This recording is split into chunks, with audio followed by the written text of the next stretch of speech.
Great. Thanks very much, Peter, and thank you all for coming along. I should say a little bit about the background to the paper. There is another horrid history coming out this coming year, if I get around to finishing it, with the provisional title, Who Was Responsible for the Troubles? And I felt I needed to take a preemptive strike against potential critics, let's say, by reflecting a bit on kind of biases that might have gone into my writing of that. And I suppose especially bearing in mind, I mean, I don't do social media, but my friends tell me from time to time that I get appreciative comments like, I mean, it's all absolutely true that I suffer from colonial cringe. I'm an Irish Holocaust denier, an agent of the NIO, and much else. And one leading Republican and Unite of Ireland, I don't think he saw the irony, once asked me, why don't you fuck off back to the Free State where you come from? I thought it was a question, but I think later perhaps it was an invitation. So I thought of writing about 1,000 words, somewhat autobiographical. The trouble is, it just grew and grew like topsy-turvy, and it's now about 15,000 words long. I have no intention of writing this whatsoever. It's a little bit of the introduction. It got out of hand. Now, don't worry, I'm going to select themes therein, I'm going to compress others and just make a few comments on some of the others. I'm not sure I know how to use this thing. Does that work? Yeah. Oh yeah, great. The thingamajig. So, in the long version, which is about 15,000 words or so on, there's something about social and personal influences. The Black North goes global, which we will talk about, costs and benefits of the Troubles, commemoration of history, quite a long piece on Irish historiography, which I'm not going to mention at all, other than to say that, I mean, my reading now, and many will disagree with this, but to think of Irish history writing since the 1930s in terms of revisionism, anti-revisionism, post-revisionism, which I know Peter is wedded to, I think is a bridge too far, neo-revisionism, and all the rest. I think that's to radically misconstrue the historiographical revolution in Irish history writing of the 20th century, but sin scéal, as they say. A little bit on reflexivity. Dom can't be here, unfortunately, but or he may make a late-spirited appearance. But we've had some talks about reflexivity, even more so with Elena here. We've had quite a few cups of coffee over this notion, which I think is quite useful from the point of view of historians. I may or may not talk about the self, may feign, much the same as this. Deep gossip, and may or may not, and then a conclusion. Now, I'll stick fairly close to the text because even as it stands, heavily gutted, it's quite long. So, to begin, it's unusual for historians to reveal much about themselves. The tradition within our discipline is to affect detachment, fair-mindedness, and a scrupulous attention to evidence. And these are all thoroughly worthy qualities. And there's also a humility which is less evident in other walks of life. Though some critics argue that behind the mask of the seemingly unobtrusive author lurks authorial authority. But historians should be authoritative, bringing professional training and standards to bear on their work. Making history within the academy is normally an iterative process that admits of progress, regression, deviation perhaps, but at its best, it's a truth-seeking quest that is never fully or finally realized. Sometimes there are paradigm shifts that transform our understanding of the past. As with, I suppose a classic example is the advent of second wave feminism. And even then, even when you have paradigm shifts, the store of knowledge builds up cumulatively, if unevenly, across areas of interest. But crucially, the fruits of inquiry are forever subject to revision, at least outside of totalitarian and theocratic societies. Now, that may sound unduly optimistic. There may even be a flavour of Whiggishness there, so perish the thought. Let me caution that even within the European world of liberal democracies, there have been authoritarian movements of, for example, a Trotskyist, Stalinist, or neo-fascist disposition, which have proved largely impervious to advances in historical knowledge. Some historical experiences have been twisted almost beyond belief. Soviet historiography is a supersized case in point, where history was subordinated to the existential needs of a regime which had little legitimacy and relatively little popular support to begin with. The hermetic milieu of traditional Irish republicanism is a micro case in point, with its annual rounds of graveside orations summoning the faithful to worship the dead. In any case, there's many a twist and turn between the production of knowledge and its reception into society. However, today what I'm talking about is essentially concerned with the production rather than the consumption side of the argument. And in terms of the production of history, it's worth repeating.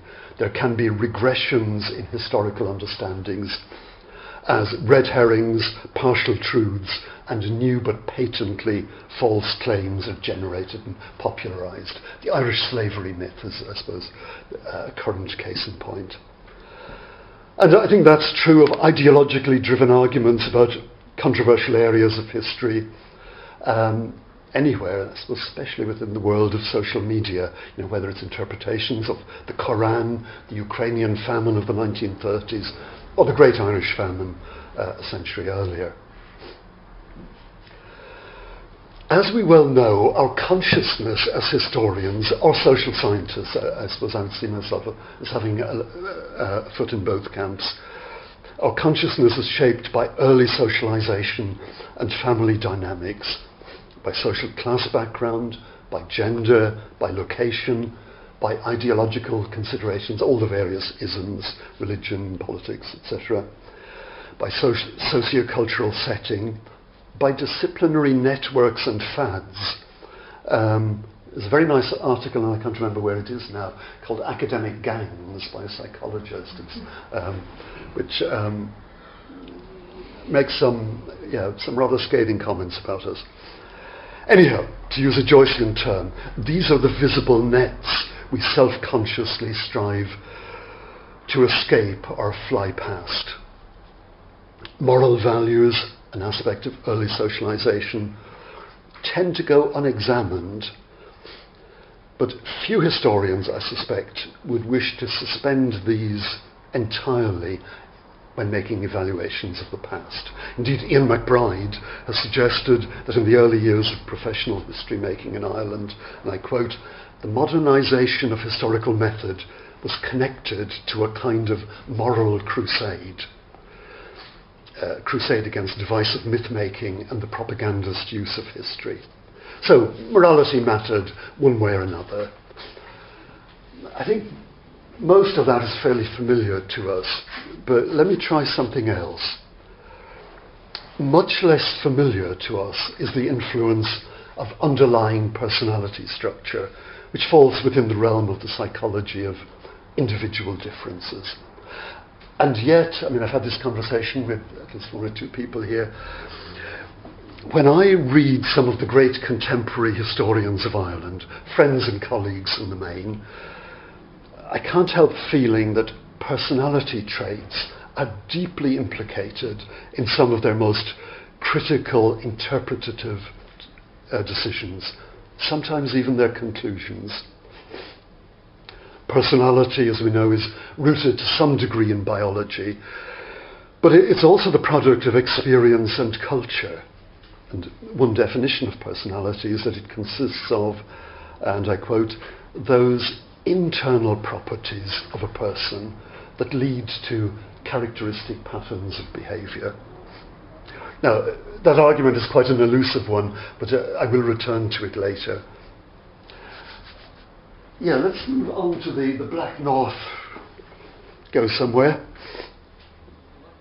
Now, for those of us writing about Ireland, North and South, there's a very specific historical conjuncture that cries out for attention, and that is what is commonly called the Troubles, or the decades-long conflict that engulfed Northern Ireland since the late 1960s. And I think we all agree it's inconceivable that this did not have a bearing on the practice of history, literature, and the social sciences.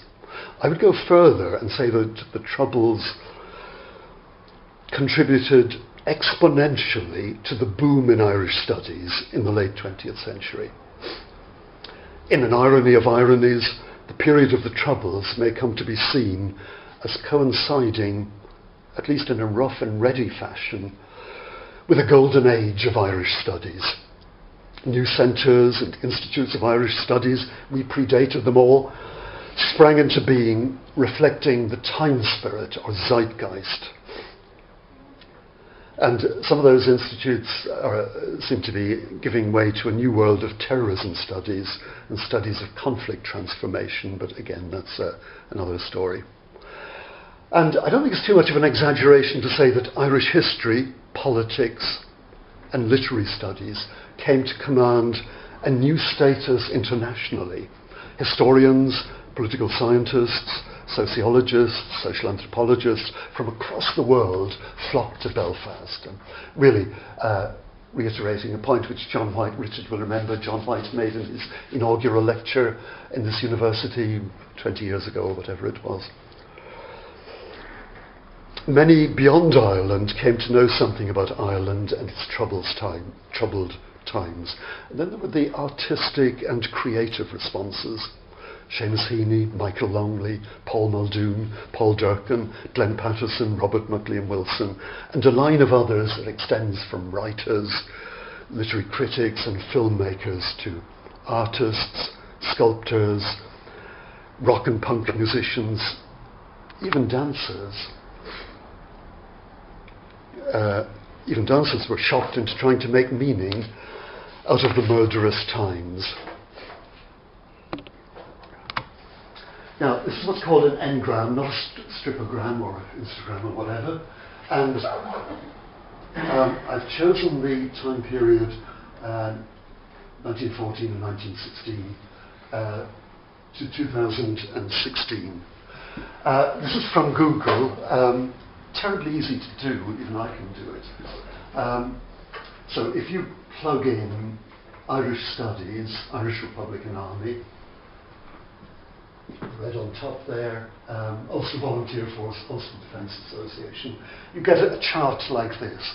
I think it's quite revealing. I mean, the takeoff in Irish Studies and its continuation roughly parallels references in books to the IRA and to a rather lesser extent the UVF and the UDA, but they all contribute to this. If you can believe Google searches millions of books, and this is, I'm not quite sure on the vertical axis quite how they do it, but this is some measure of relative frequency.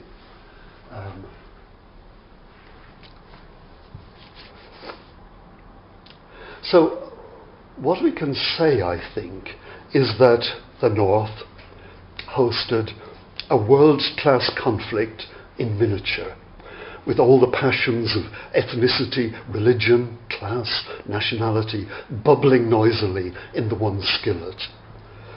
Moreover, the Troubles could be addressed through the medium of the world's lingua franca, English. Again, a point made by John White. I mean, had we been speaking Azerbaijani, we'd have been a less convenient place, and it would have been a less convenient tongue to master. So Ireland became, in the late 20th century, became cool and edgy, with a touch of the allure of dark tourism about it. Excuse me. The result was an effervescence even, of studies on Ireland and the Irish, in a way that was not true of the smaller nationalities elsewhere in Europe. I'm thinking of the Bretons, the Catalans. Catalans are making quite a bit of noise at the moment. The Welsh or the Scottish. In effect, one of the many unintended consequences of the Troubles was to project Irish studies onto an international stage. Now, the question arises, of course, could this have been a disabling influence on historians and social scientists? You know, perhaps the present and the recent past was too much with us. Now, one can argue that either way. There were surely costs or potential costs, and I'll come to those in a moment. You know, costs in terms of striving for distance and impartiality. But my impression is, on balance, the backdrop of the Troubles had beneficial consequences for scholars in Irish studies, including myself. Or to be a little more precise, the experience of the Troubles, albeit at a distance, was an advantage in seeking to understand important areas of the Irish past, and not just the Northern Ireland conflict itself. With my economic historian's hat, I would say it didn't teach us a terrible lot about the Irish economy in the past, but it did bring us face to face with violence, intimidation, civil strife, and above all, the human consequences of conflict. You know, death, injury, trauma, depression, alcoholism, substance abuse, suicide. And, you know, I accept immediately, we could and we do read original documents relating to collective action in earlier periods of Irish history, say in relation to white boyism, later 18th century on into the 19th century, Ribbonism, the land war towards the end of the 19th century, and of course, very much in the news at the moment, the revolutionary decade, 1913-23, or however one wants to count it.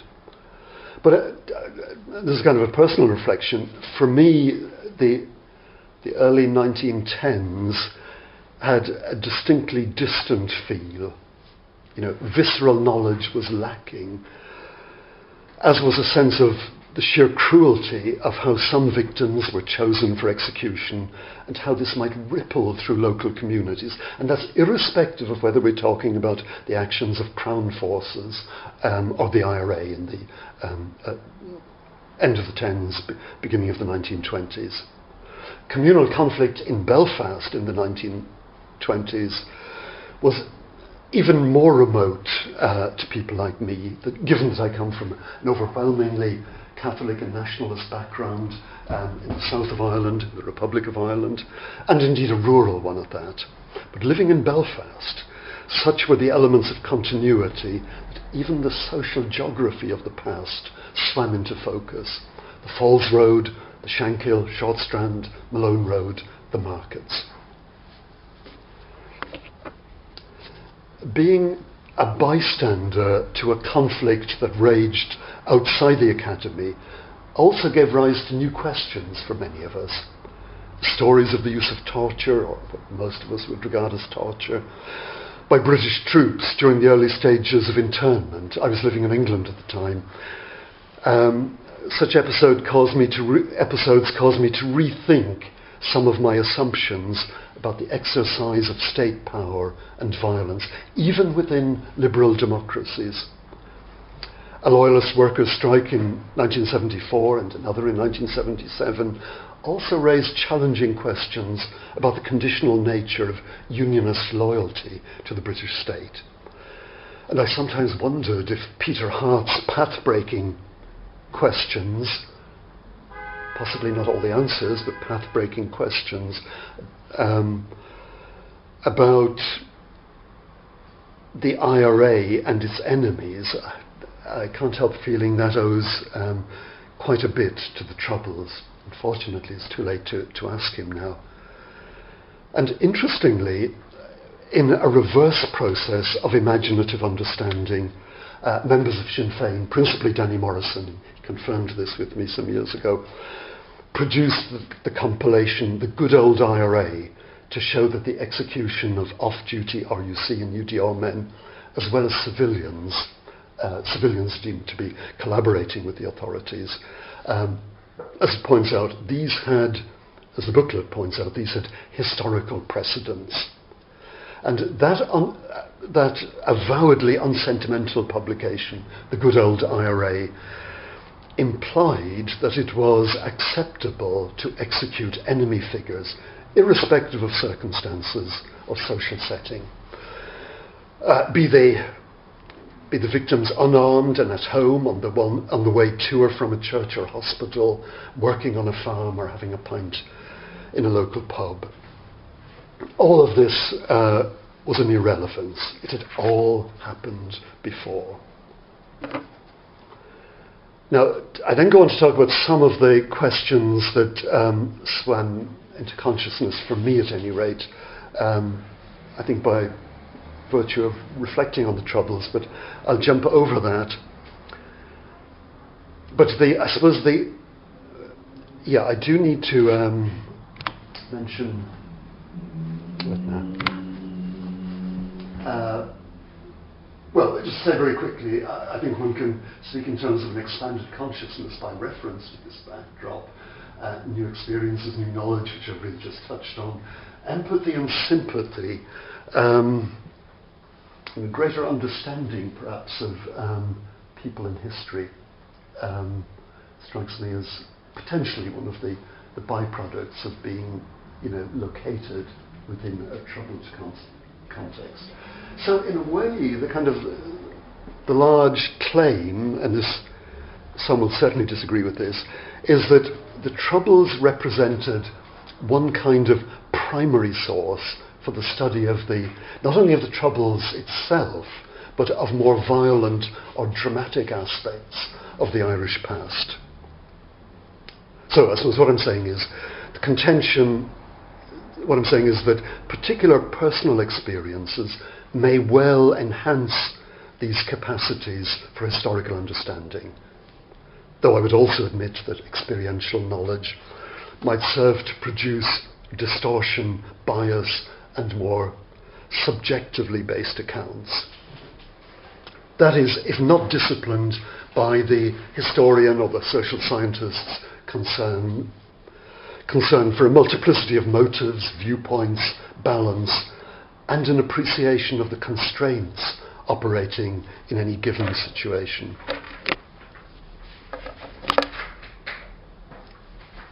And I suppose implicit in all of this is E.H. Carr's comment, many, many years ago, that writing history, is a dialogue between the present and the past. And on the positive side, in relation to that, or further positive point, I suppose, take, for instance, the shift in consciousness produced by the women's movement in the later 1960s and 1970s, because this has helped transform the writing of history for all time periods and all societies, and will continue to do so into the future.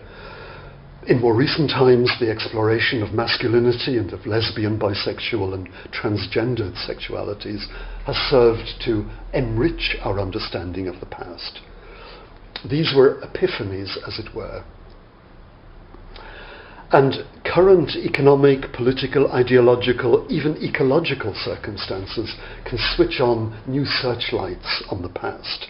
I mean, who, for instance, can revisit old arguments This used to be one of mine. It's about the economy. It's all about the economy. But I mean, how many of us can now dismiss ideology? As I confess, I did. The role of ideology in producing social change. How can we do that without reflecting on the ideology-fueled Islamist insurgencies found today in the Middle East and North Africa? And also, new knowledge or new experiences serve to change, or can serve to change, our angle of vision on the past, these being gifts of the present or the recent past. And let me use, in relation to the Troubles, let me use two rather different examples. Again, this is a subjective observation, but in terms of the last quarter century or so, I think the three great shocks to the writing of Irish history, and perhaps beyond Irish history as well, Irish studies more generally, I would see the Troubles, but I would also see the revelations about child sex abuse by clergy and by relatives, opening up a whole hidden world. I mean, how can we revisit the history of Irish childhood without being incredibly conscious of all that we've learned, and learned productively, in the last 20 years or so? And I suppose the third example I would use is the collapse of the Celtic Tiger economy, which raises major questions about the developmental model that underpins Irish economic strategy. Now, that's on the positive side, but I would also suggest, and you would almost certainly do so, that there are costs, likely costs as well. There is the heresy of presentism. Writing from the cockpit of the present can prove restrictive as well as illuminating. There's a danger of an approach to the past dominated by the preoccupations of the present. And this danger, I would suggest, is reinforced by the tendency in popular history, and perhaps increasingly in academic writing, to ride the past with reference to decades and centenaries, bicentenaries, and so on. What might be called the tyranny of commemorative memory. So, no matter how artificial the time span, contemporary relevance comes in neat numbers, tens, hundreds, 200s, 150s, whatever. And more importantly, crude passions and group thinking can be activated by ideological and heritage interests, which may be at stake. And history can be the loser. And what I then go on to do is to look at the, I haven't really written this, I'm reading Tom Dunn at the moment, the bicentenary of 1798. Some of the issues that arose in relation to that.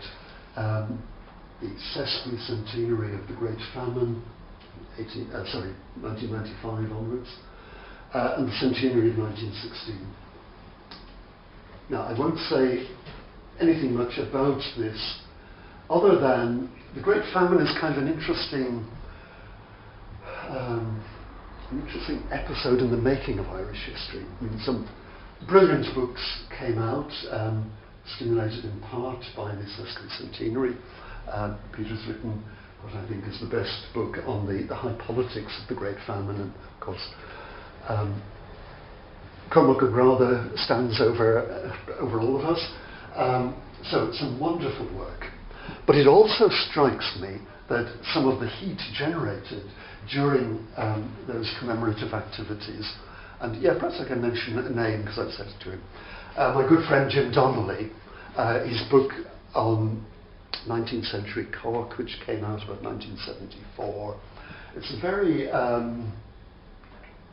cool treatment of the Great Famine. However, Jim, 20 years later or whatever it is, brought out a set of essays specifically on the Great Famine, and I think it's rather monochromatic, and I suspect that that is in part a response to claims of earlier, more sanitized versions of the Great Famine. But it strikes me that, and I'm picking an extremely good example here, one can think of dreadful examples. My friend Tim Pat Coogan would like to put forward the great plot, or whatever it's called, famine plot. But I don't know the very best, but even the very best writing on the Great Famine, it strikes me, was to some extent influenced by the hothouse atmosphere of the times. Incidentally, I think this has been handled rather better than either of the other two episodes, but that's, again, a much longer story. And there are various other problems we could think of. Now, moving to the bit which social anthropologists would like to underline. I mean, the notion of reflexivity, I don't think is used very much by us, but it's an essential tool for certain kinds of research, possibly for all kinds of research, because, to quote Martin Hammersley, I'm grateful to Elena for giving me this book, there is no way in which we can escape the social world in order to study it. Writing in the shadow of the Troubles, it seems to me, some personal reflection is more than usually necessary. So what is reflexivity? According to Charlotte Davis, I quote, reflexivity at its most immediately obvious level refers to the ways in which the products of research are affected by the personnel and process of doing research.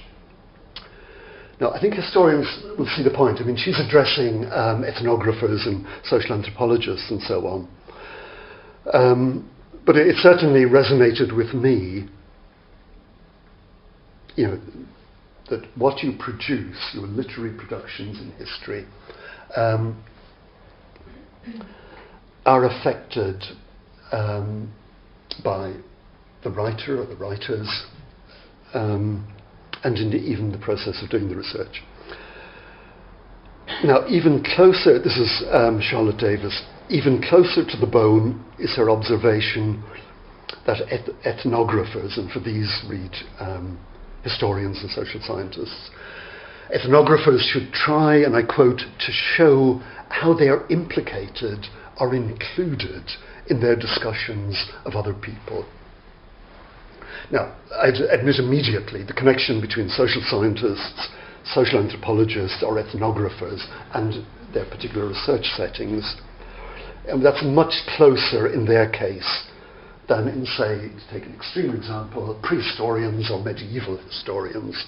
We can see that immediately. Though there is an inevitable dialogue between past and present, that I think does not go away, even in those more extreme cases. But for the historian of the contemporary world, the degree of embeddedness is considerably more pronounced. We are all citizens of society, as well as members of the academy, loosely defined. Moreover, if the historian is also, the social scientist, is also a political or human rights activist, as for instance are a number of feminist, socialist and trade union historians, then the dilemmas of these commitments are all the sharper. So walking the tightrope between engagement and detachment is not an easy one. And there's another aspect to the relationship between the researcher and the research field, or setting, if you like. It is what Manda Sassara, a social anthropologist, calls the human aspects of research. Now, I don't want to develop that, but suffice it to say, the experience of doing research inevitably impacts on the researcher. So there's a feedback loop from the research field to the researcher. And that's also an aspect of reflexivity, although I think that's not one that's likely to trouble historians overmuch. But there are exceptions. Just think of this. Historians and social scientists dealing with near contemporary history who are engaged with some of the horrific events in the contemporary world, from the terrors of war in the Middle East to mass rape in parts of Africa, or those of us interested in migration, emigration, the sight of bodies of refugees being washed up on the shores of the Mediterranean. These sights and sounds may well prove traumatizing for the observer researchers. And I think the troubles in Northern Ireland fall within this domain for at least some researchers. Now, it's sometimes argued that the researcher has a social role that includes promoting progressive social change, be it the emancipation of women, combating racism, or furthering social revolution. These may or may not be laudable motivations, but the problems, I think, are immediately apparent. The naive pursuit of emancipatory politics, depending on the strength of existing authoritarian structures, the leadership qualities of the principal historical actors, and a host of other variables, can result in even deeper repression. I guess Syria may well be a case in point. But there's a more immediate, more familiar problem.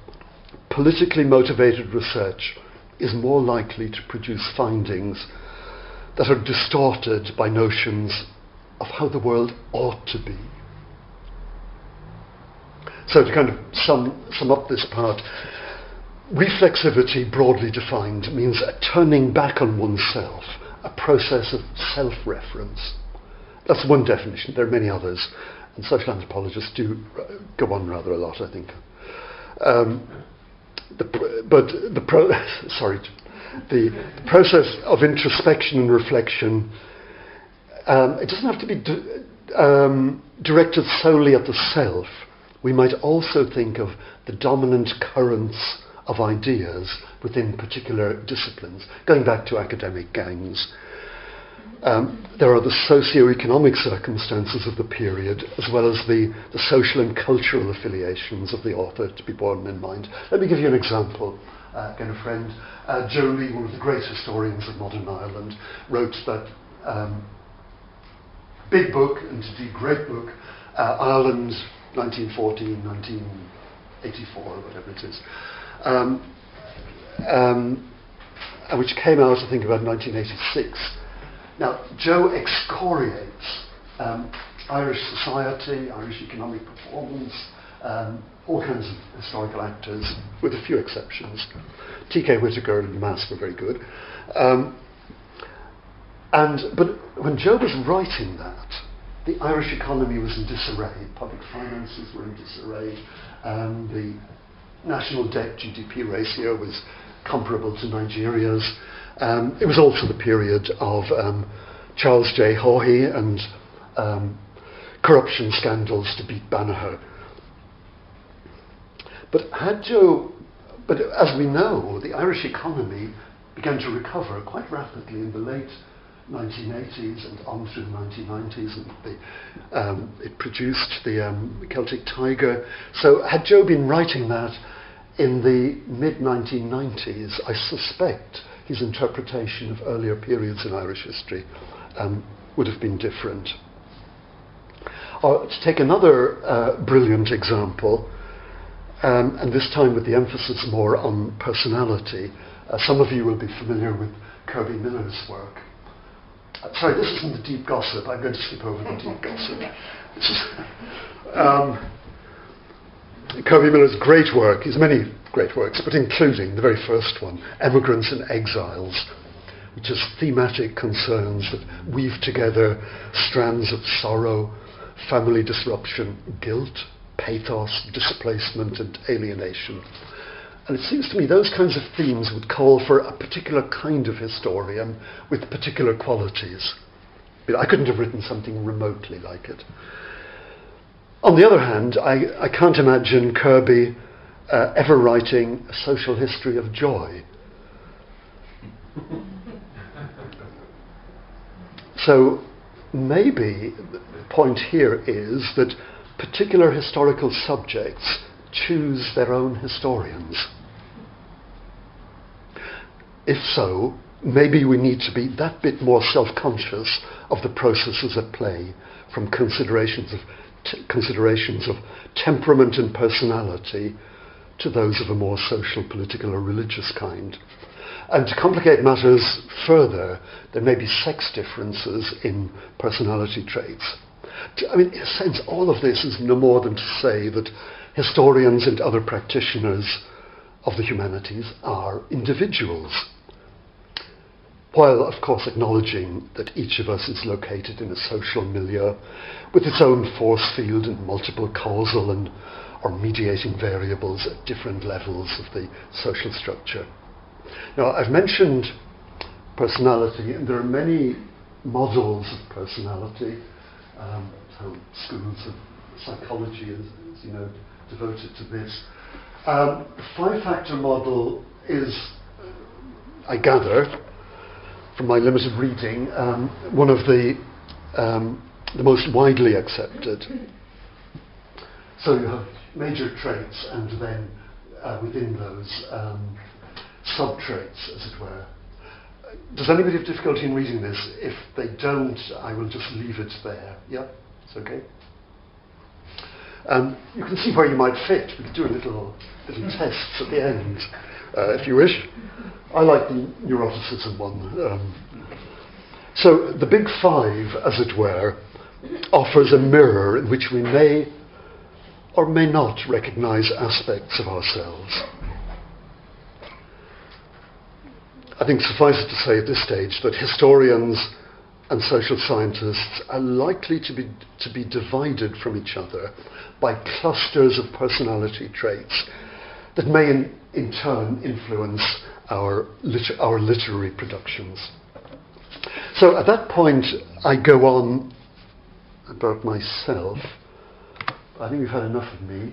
I suppose I say that, well, I took out, in terms of personality factors, it's for others to decide what they might be in my case and how they might influence, imbue the writing, as it were. The genetic inheritance, I've no idea what mine is, other than, and this is on the assurance of my father, that we are descended from high kings, no less. And then, of course, there's the social and cultural background, which I sort of touched on a little bit. The more important point I think I would make is that, as we well know, we have multiple identities. And I say a bit about,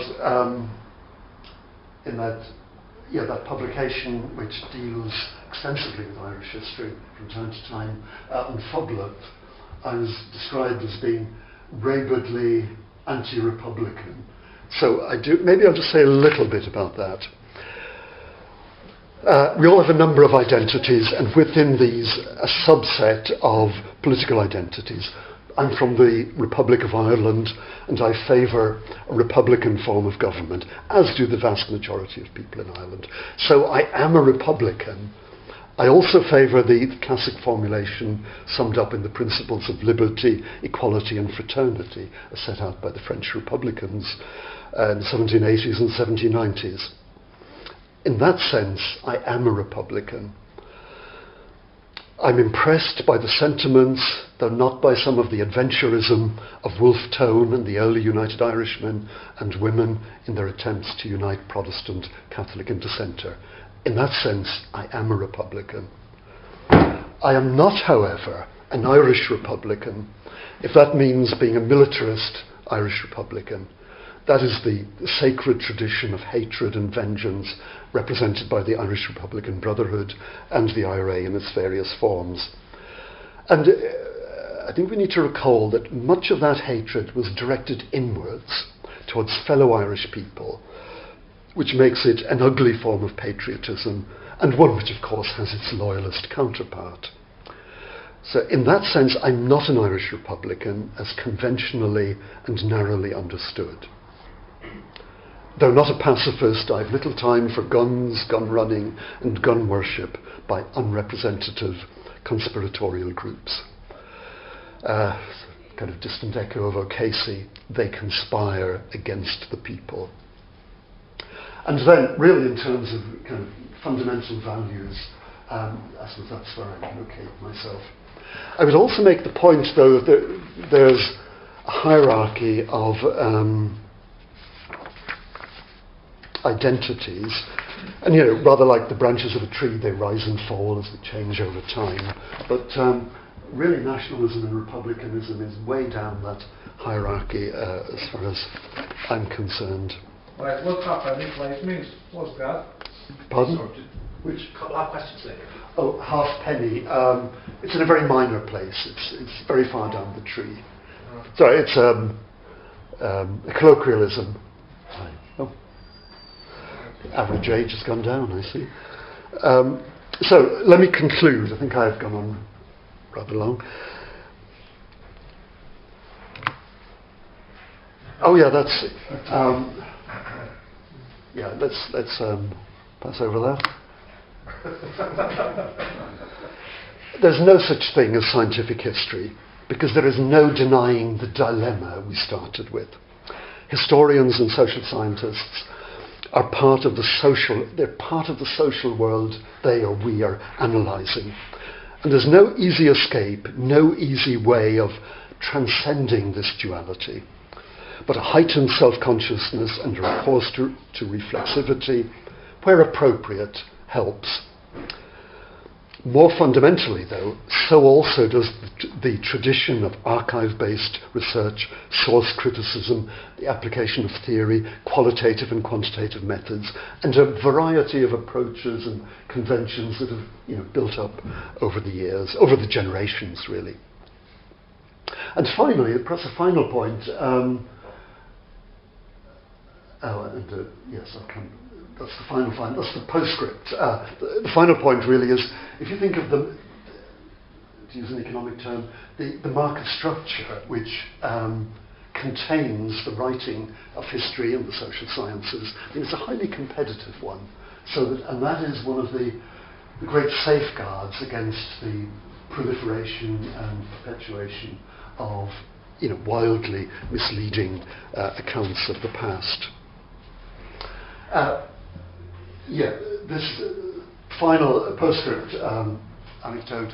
I was at an American Conference for Irish Studies conference in, somewhere a few years ago, and a leading literary